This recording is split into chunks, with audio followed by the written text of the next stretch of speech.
Fala rapaziada, aqui é o Matheus no Mercado com vocês mais uma vez, mais um dia.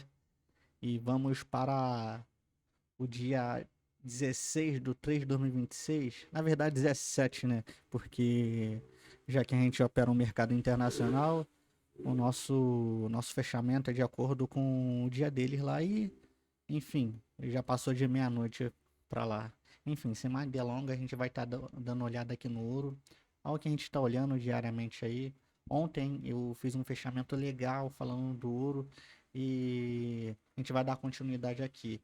E por incrível que pareça, enfim, é algo bem previsível. O preço ele chegou na nossa 9 do semanal, que é uma região importante, importantíssima, porque se a gente for perceber, quando ele chegou na 9 do semanal, ele sempre deixou rejeições, sempre deixou rejeições. Aqui, ó. Ele respeita muito, principalmente quando é o primeiro toque na 9 do semanal, tá? Então ele geralmente ele faz alguns recuos historicamente. Então, tendo em vista isso, a gente pode acontecer de essa semana ser uma semana de um pouco enrolado, enroscado, e ontem eu estava falando sobre isso com vocês, da probabilidade que isso poderia acontecer. E eu disse que a gente estava numa região importante no fundo, por conta desse semanal, e que o preço ele poderia enroscar ali naquele fundo importante. E não adiantava a gente, por mais que estivéssemos olhando a tendência ali no gráfico de uma hora, no caso, essa consolidação um pouco mais longa, né, que eu estava falando. Mas eu falei que esse fundo aqui, ó, era um fundo importante, que poderia segurar o preço e o preço ele poderia consolidar ali antes de romper ou até fazer uma tentativa de correção. Foi o que aconteceu ontem. Ele ficou enroscado aqui nesse retângulo, galera. Deixa eu desenhar aqui para vocês nesse retângulo aqui ontem, ó. E enfim, quem tentou antecipar um rompimento, né, como eu sei que muita gente faz, acabou tomando na cabeça porque ele não deu continuidade aqui, ó. Por mais que a pessoa que tivesse pegado aqui não deu continuidade, tá tomando um calorzinho. Porque ele estava longe das médias, geralmente a pretensão de ativos técnicos, assim como o ouro, é buscar as médias para tentar dar continuidade o que pode acontecer nessa sessão de hoje, tá, galera? Ele pode continuar sem dar muito desconto, mas assim, a gente precisa ficar ligado porque é uma região importante. Então, ele certamente não vai ganhar essa região tão facilmente, tá? Assim como não conseguiu ganhar e deixou aqui no diário, eu até pulei o diário, né? Deixou no diário aqui na barra anterior de ontem esse doji aqui. O que significa um doji? Significa ali que a briga entre os compradores e os vendedores ficou equilibrada naquela faixa de preço ali, o que era uma faixa de preço importante. Então, por isso que é bom a gente ligar os dados aí, ligar os fatos que o mercado traz para a gente, porque a gente consegue ter uma consistência na nossa análise, não a perfeição, mas uma consistência do que ele pode fazer ou não, e do que não pode fazer, né? Que foi o que ontem. A gente previu que ele certamente não iria fazer. Então, beleza, ok. E dito isso, esse fundo aqui é importantíssimo e esse topo aqui também é importantíssimo. A gente precisa ver como nesse intraday como que ele vai reagir ao chegar nesse topo aqui, tá, galera? Se ele chegar aqui nesse topo, já que o preço ele nessas últimas barras aqui aumentou o fluxo vendedor, a gente precisa ver como que ele vai reagir acima de barras. Se ele reagir acima de barras aqui com uma rejeição, no próprio intraday mesmo, fazendo essa estrutura aqui, ó, chegou lá no topo, fez essa estrutura aqui, ó, falhou topo e voltou, ou até capturar o topo novamente, ativando o falso micro, um pivô de alta ali e voltando, pode ser uma boa oportunidade para vender em ambos os casos, tá, galera? Em ambos os casos aqui. Porque você vai continuar, vai certamente conseguir pegar, se posicionar bem nessa tendência, você vai conseguir se posicionar no topo. E caso o mercado ele fique nesse range, você vai estar bem posicionado. E caso ele siga a tendência, ele siga com a pressão vendedora, e esse doji foi apenas uma parada, uma contração de volatilidade para uma continuidade, você vai continuar bem posicionado em dois casos, entendeu? E caso o mercado ele faça uma reversão, caso ele faça isso hoje, ó, se ele volte e venha buscar essa região aqui, ó, que é bem importante também, ó, tem alguns fechamentos aqui do dia anterior, e também tem essa região aqui que teve muitos fechamentos. Essa região aqui é importantíssima, eu marquei ela no meu trade system ali. Então, se ele for voltar, ok, beleza.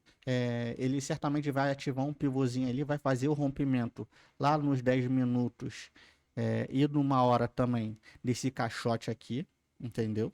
Ó, vou até ir para os 10 minutos, que é mais ou menos o meu plano de trade de hoje. Ele pode buscar essa região aqui acima, ó. Essa região aqui acima do fechamento do D1, beleza? Mas aí a gente precisa, assim, não é um trade que é confortável de fazer, tá, galera? Porque é contra o fluxo atual vendedor, tá? Então, ele pode fazer essa subida com movimentos erráticos ou com uma porrada só, sem dar chance de os compradores se posicionar, quem quer operar comprado, tá? Então, o ideal, qual seria um movimento ideal? Ele chegar nesse topo aqui, ele falhar, um movimento de baixo, voltar, e aqui ainda, perto aqui desse topinho aqui, ele meio que formar uma bandeirinha aqui, ó, galera, para subir. Por quê? Aqui, a gente comprando aqui ou aqui, ele dá uma oportunidade, a gente consegue colocar o nosso stop no zero caso o preço ele chegue aqui e volte, ou se ele for direto, a gente consegue pegar um bom trade, tá? Eu acho difícil ele ultrapassar essa região aqui de cima, ó, galera. Essa região com facilidade do fechamento do diário, dos dias anteriores, que é um grande suporte do time frame diário.